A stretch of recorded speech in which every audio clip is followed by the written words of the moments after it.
Hey guys, this is Blake from Blake's Sanctum, retro site for retro games. Subscribe.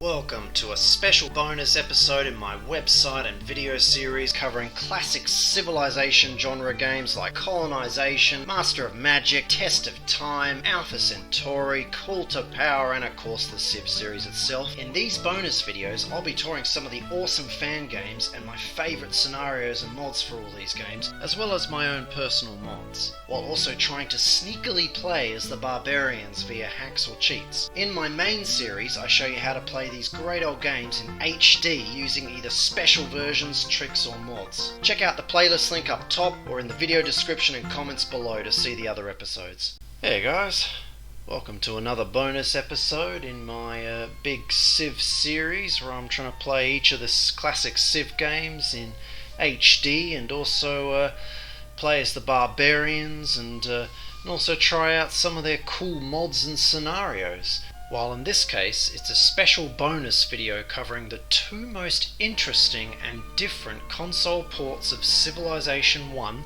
for the Super Nintendo and the Sony Playstation, which I've decided to cover as I suspect many Civilization PC fans may not know about one or both of these cool conversions. So in this video I'm going to do a short tour of the Super Nintendo version of Civilization 1 first, then I'll give a quick preview of a up-and-coming Sega Genesis Megadrive fan-made port of Civ 1. And then I'll do a tour of the interesting Japanese 2.5D isometric Sony Playstation version of Civilization 1. So if you want to skip ahead to any of those parts, then I'll be putting time skip links in the video description below. This bonus episode is part of a bigger series where I'm showing people how to play each PC Civilization game in HD, as well as doing bonus episodes showing off cool scenarios, mods, how to play as the barbarians, and some console conversions. So to see all that, make sure you check out the playlist link in the video description below too. In the beginning, the earth was without form and void. Sounds familiar, doesn't it? That's because this intro is very similar to the start a new game cutscene, I guess we'll call it, on the good old PC versions. That was originally designed to sort of distract the player while the engine engaged in the at the time difficult task of building a new world to play. Whereas here it's just being used as an intro if you don't hit the start button. Looks quite similar to the PC sequence, but the graphics are a bit different though. Better in some ways, worse in others, but yeah, pretty similar. Interestingly, when you start a new game in this version of Civ 1, a whole other very Japanesey sort of mythological goddess spirit giving a briefing sort of thing happens, which I'll show you in a minute. Probably once again to distract the player while they're building the world.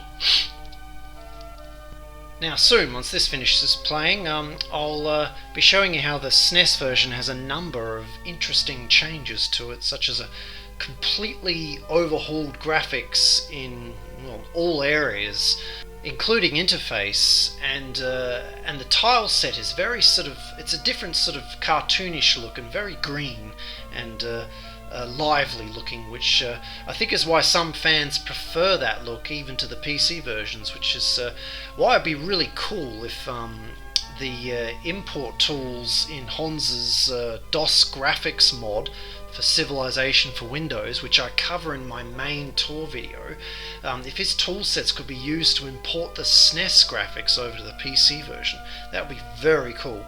If someone ever pulls that off, I'll definitely do a video, as the SNES graphics has been extracted and posted on Civ Fanatics, so all the tools are there, it just requires someone talented and patient enough. Let's start a new game, shall we? I think we'll customize the world this time around. Usually have everything on normal, though maybe we'll make this one a bit wetter, shall we? And how do I get past this screen? Try the other mouse button, maybe? There we go.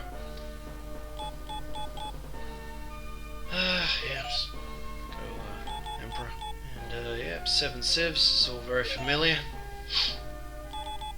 And you'll see here they replaced the Zulus with the Japanese, which was an interesting change to this game, obviously to appeal to the Japanese audience and the Super Nintendo audience. We'll go as American, and just Blake.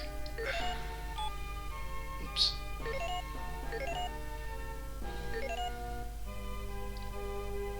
And here we go. Here's that interesting modified intro for the Super Nintendo version. It's a bit strange. It gets a bit like they're pushing some fantastical stuff onto it, which is, not there in any other version of this game. I mean, a beautiful goddess has appeared. Oh, Blake, I have a mission for you. Build great cities and cause civilization to flourish throughout the earth. With civilization, the people will live richer, and America will rule the world. I will teach you the beginnings of civilization. First, the art of irrigation. It's just funny how, like, these technologies that humanity learned on their own, they weren't given to us by a goddess. But, anyway, whatevs. Whatever. It's just weird. I don't know why they didn't just slap the usual Civ intro in this part, just like the PC version. But they obviously felt that the console audience would have a I don't know, more impatient or whatever, just wouldn't like the way it was, so they did this. But I don't know. I guess you have to see this version before seeing the PC one when you were young to maybe think this is better. Because when it's the other way around, you're kind of like, what the hell is this? Get to the game already. This is all I'm going to teach you. Well, alright then. Why didn't you give me nukes as well if you're some goddess? Jeez. Oh, please tell me that's it. I'm gonna go and spread civilization. I can't wait to spread my civilization all over the world. What, we're still gonna wait? Just a moment, please. Oh, well, clearly it wasn't building the world while all that was playing out. Here we go. Now, being a console release, the PC interface was of course no good, so they had to come up with a different one that sort of works but is a bit slow and cumbersome to navigate. Although thankfully the developers added support for the SNES mouse, which you can see me using here. So, because you can turn it on in an emulator and just use your PC mouse to play the game, which saves a lot of trouble. So I've founded a new city, and I want to give it my standard name that I've always called my starting city ever since I first started playing these kinds of games. Dansville. Blakeville would actually sound better these days, but I like to stick to tradition. And here's a nice version of the creating a city animation. The Mac and the Amiga and all the other computer ports, are very, very similar to the PC versions, but these console versions, it's amazing just how much stuff they've changed. Because of course there's this, the PlayStation one, there's even a Nokia N-Gage Civilization game, however that one's more like Civ 2, but, so I don't really count that one in this video, I'll cover it another time. But anyway, our city's founded, looks nice, and as you can see, it's we get taken to the production menu, where I can tell it to build a militia.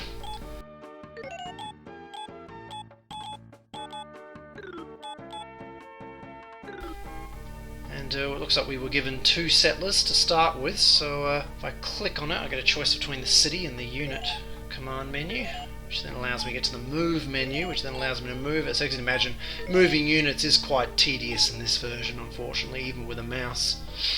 But there's just, there isn't really, I don't know, there isn't really an effective way of doing it, I suppose. Unless you clicked on move and then were then able to hit the directional pad, I think that might have worked quite well.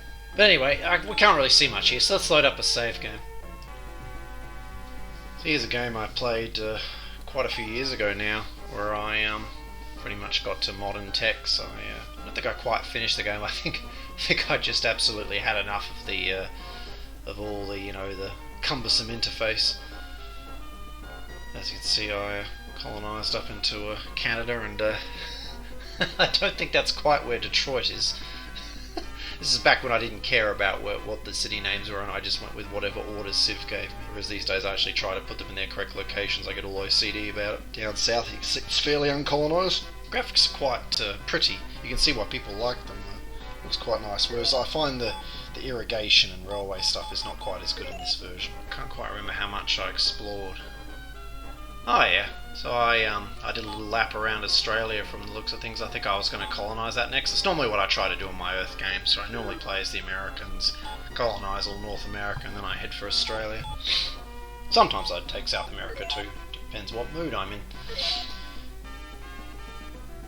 Got the city advisor here, and I've got all the cities I own. But I think I'll show you more about the city interface. I'll go back to Dansville.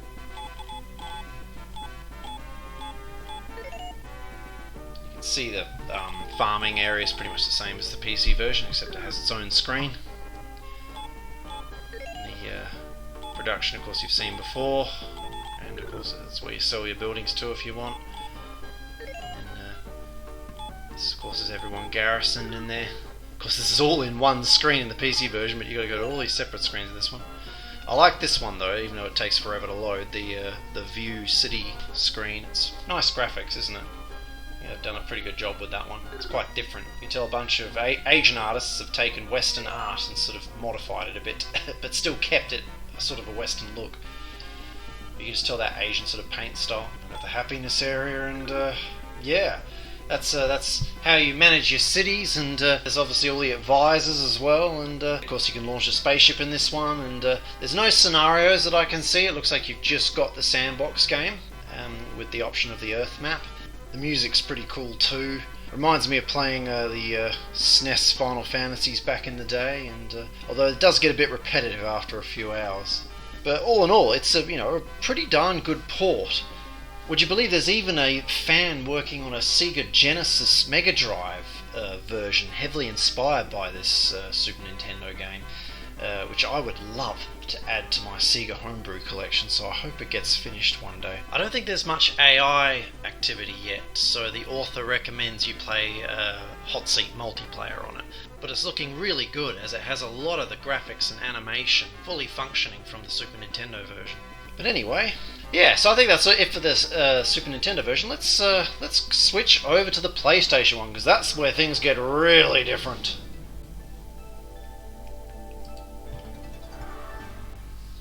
Now, of course, being a PlayStation game, it's got to have a nice big video intro, doesn't it? So, naturally, even Civ does not disappoint. In fact, this intro kind of reminds me of the Call to Power intro, where, of course, it goes through all the ages.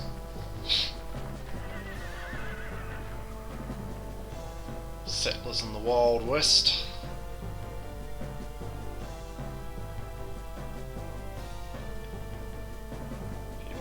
Rock paintings, but sort of outside, which is a bit weird. And then we go into the modern age. Lots of wonders of the world. City streets. Lots of Asian symbols, so you can once again tell that this is a Japanese game. You can see the hint of a city layout there as it pans up into the logo, which is similar to sort of the crisscrossy pattern you see on the actual city tile sprites in-game on the PC version, and also in this version. Now what's cool is this version is quite different to the PC ones, in that they've gone for a very sort of isometric 2.5D kind of angle on the world map. And this particular version of Civ 1 was also on the Sega Saturn as well. In fact, it wouldn't surprise me if the Saturn one came first, and then this is a port of that one with some extra videos and things thrown in.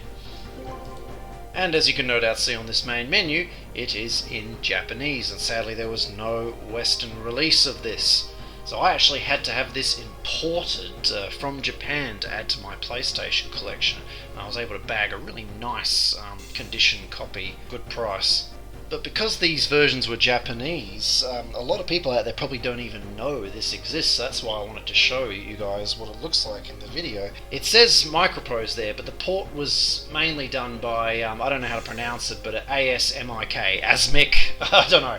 But that particular Japanese company also went on to do the Master of Magic remake for PlayStation as well, which also many people don't know about because it was, you know, Japanese only, which I plan to play in this series as well because it looks really cool. But yeah, clearly at this stage Microprose was more than happy to let other people port their games onto consoles, but eventually they'd get involved themselves when they actually ported Civ 2 over to PlayStation all by themselves without third parties, and that version has completely different graphics to the PC version as well, which was interesting.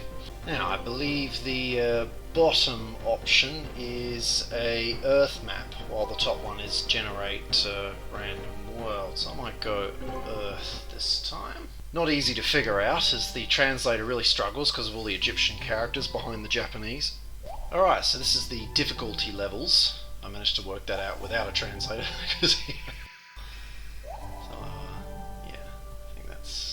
That's the hardest one, because thanks to that lovely meter at the bottom, so we'll go down to, I don't know, whatever, probably Warlord. That'd be civs. How many civs? 7. Now this screen is where things get interesting, because as you can see, you've got to pick your nation, but there's absolutely no hints there as to what they are. So you're going to need a translator app if you don't speak Japanese to understand this. So I use the Google Translator app on my phone because it has a nice camera mode where you can aim at the screen, and it's gotten a lot better over the years. So I'll show you what I'm talking about right now. Okay, here we go. As you can see, if you hold the translation app up, it starts to translate the different civs. Egypt, America, and over here, Aztec, Russia, France. See? So if you use the Google Translate app, which seems to get better as the years go by every time I try it, it actually makes these games reasonably playable. And I can see that America is sort of second from the bottom one there, so I can select that one. So we can go ahead and select that. This is the confirmation screen about your leader and your faction, so you can customize them if you want. And of course this is the traditional start a new game speech about the text you start with, and oh, I think I may have selected the wrong race after all, because it says I'm the Greeks.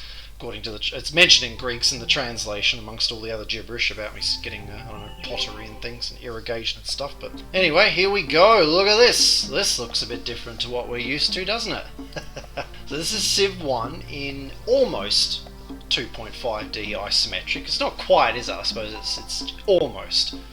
But it is, you know, sort of the 2D game map, a little bit rotated, and from a bit of a side view still, because you can see the cliffs. Units kind of hop as they move, which is quite cute and funny.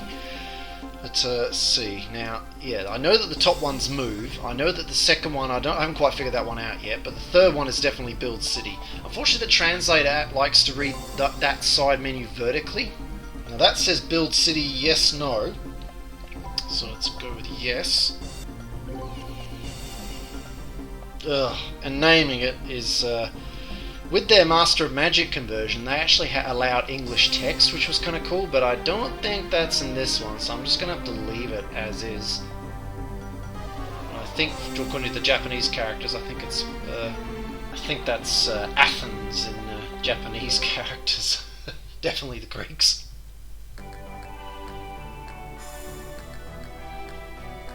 And here's our good old finding a city animation.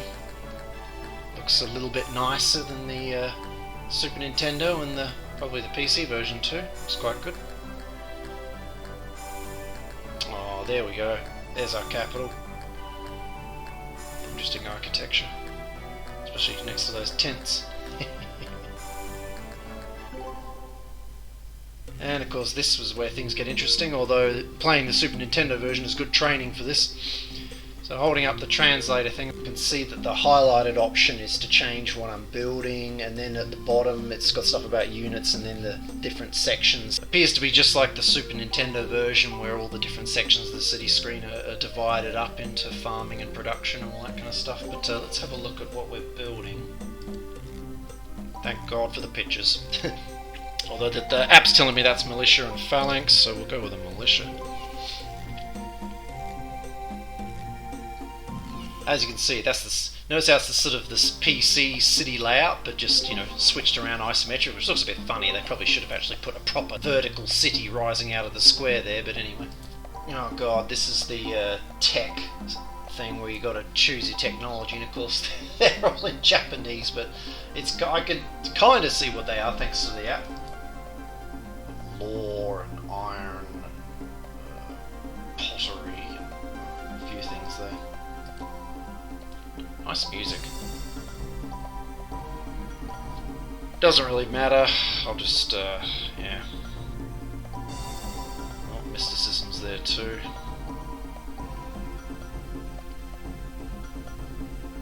Yeah, I don't really know. I think I'll just go with the lore, I think.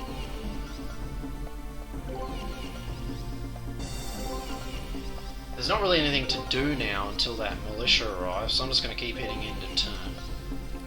So we can get out exploring the map for a bit. Now, I picked an Earth map, so I know we're somewhere in America. Whoa, what the hell's that? That's not supposed to happen. Is that a barbarian or a rival player? I mean, it's blue. Appears to be like a swordsman. That's not right. It's got to be barbarian, but even barbarians I don't think get swordsmen at this stage.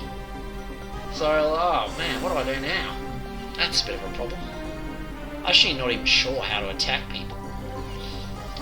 Similar to the Super Nintendo one, you get a choice between city options and unit options.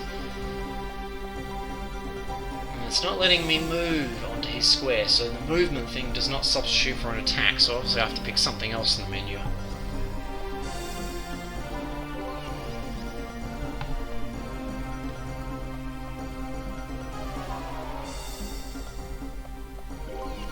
I'll just fortify him, hope for the best.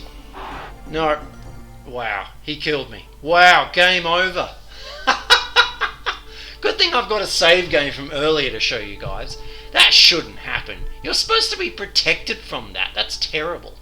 Like, you know, in the PC version, your capital gets massive bonuses against barbarians to stop them from killing you off at the start of the game. They can bully all your other cities and units, but not your capital.